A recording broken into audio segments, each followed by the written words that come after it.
I want to show this afternoon by evidence coming from the UNC that for narrow political gains and for the purpose of the election campaign, the UNC decided to use the Parliament of Trinidad and Tobago to illegally and unconstitutionally suspend the leader of the opposition from the Parliament. It decided to use its majority in the Parliament in order to get a political plan to campaign for the next general elections. The partnership government has not shown that it understands that there is a distinction between the party and the government. There's a line. The party and the government is not the same. And what the partnership government has been doing, it has been using government resources, state resources, your resources, the resources of the people for campaigning for the next general elections. I have in my possession a letter dated the 19th of May 2015 from Rienzi Complex, Southern Main Road, Couva, Trinidad. It is addressed to UNC supporters. It said, "Dear UNC supporter." I would not read the whole letter. I want to read the first paragraph and read to you who it was signed by. Signed by the General Secretary of the United National Congress, Dave Tanku. The letter in the first paragraph states, and I quote, "We will shortly face one of the most significant elections in our nation's history. It is a straightforward choice between a stateswoman with a record of delivery or a man suspended from Parliament for misconduct." UNC letter. It clearly showed that the agenda for the government in suspending Mr. Rowley, in clear violation of the standing orders of the Parliament, for that matter to be first determined by the Privileges Committee, was in order for the UNC to have food in order for it to go to the electorate. This is a clear misuse and abuse of Parliament, of the use of Parliament. I want the country to understand that what the partnership government has done is that it has created a precedent for the future that a partnership government, if elected, can use the Parliament not only to get rid of the leader of the opposition, but of all opposition MPs. This is the road to a one-party state in Trinidad and Tobago.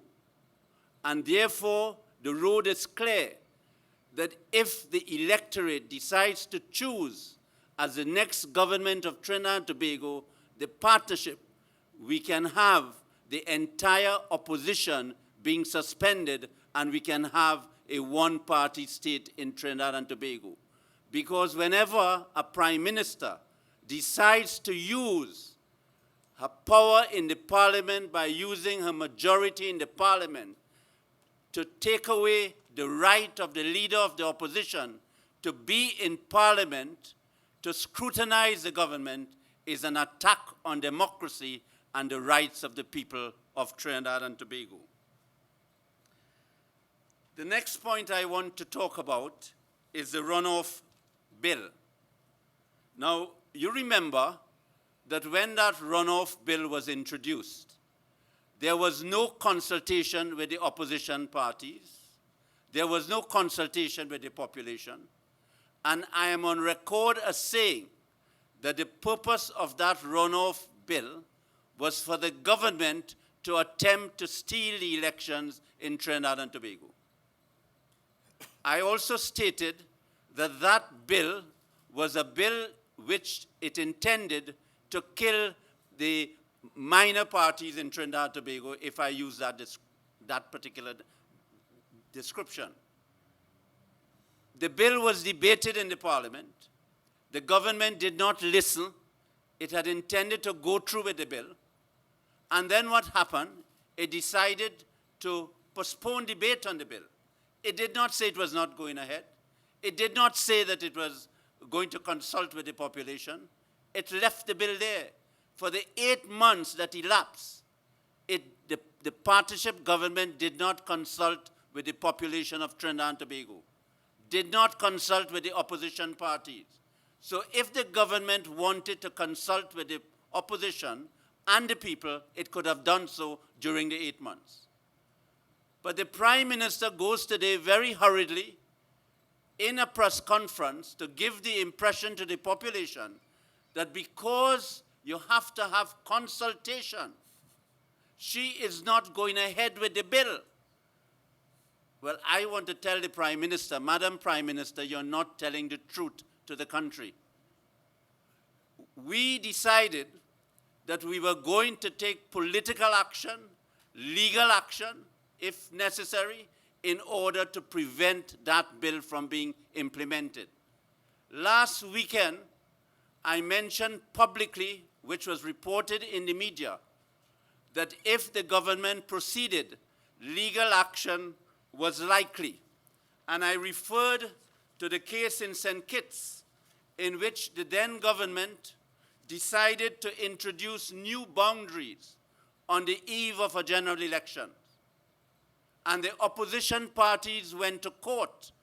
The matter reached the Privy Council, and the name of the case, for your reference, is Brantley and others versus the Constituency Boundaries Commission and others of St. Christopher and Nevis.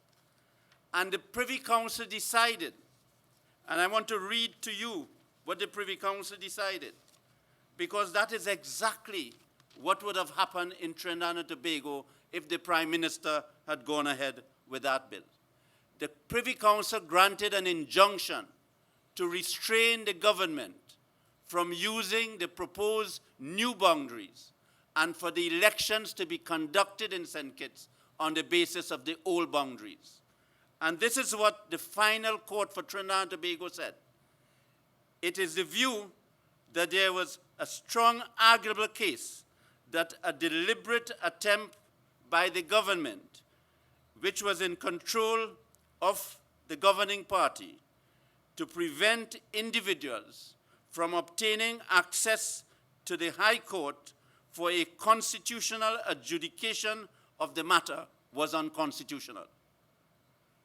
So we said last weekend, I said last weekend, that if the government attempted to pass this bill, the same legal principles would apply, because what the government was doing was, after 8 months with no consultation, it was waiting for on the eve of the general elections to introduce a new measure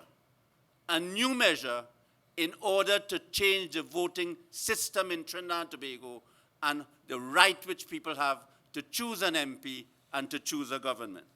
So when the Prime Minister said today that she was withdrawing the bill for it not to be passed in this session, she was withdrawing the bill because, as Mr. Abdullah said, that was because the people of Trinidad and Tobago were going to demonstrate tomorrow outside the Parliament. Legal action would have been taken, and we would have got an injunction to restrain the government from implementing that bill. Yeah. The Prime Minister has wasted so much time in the Parliament in debating matters which were not supposed to be debated. But the fixed date for election, she doesn't need a law for that. She could have introduced it now by showing by her conduct. Up to today, she could have said, well, I'm calling a general election on so-and-so date. But the Prime Minister is not being truthful to this country. And finally, there's a very important measure that she promised the people of Trinidad and Tobago. That measure was that the people must not only have power on election day, they must have the power every day of the 5 years to remove a government. we are going to pass a referendum law so that the people would be able to recall the government at any time within 5 years. Up to today, she hasn't said what has happened to the referendum bill. Thank you very much.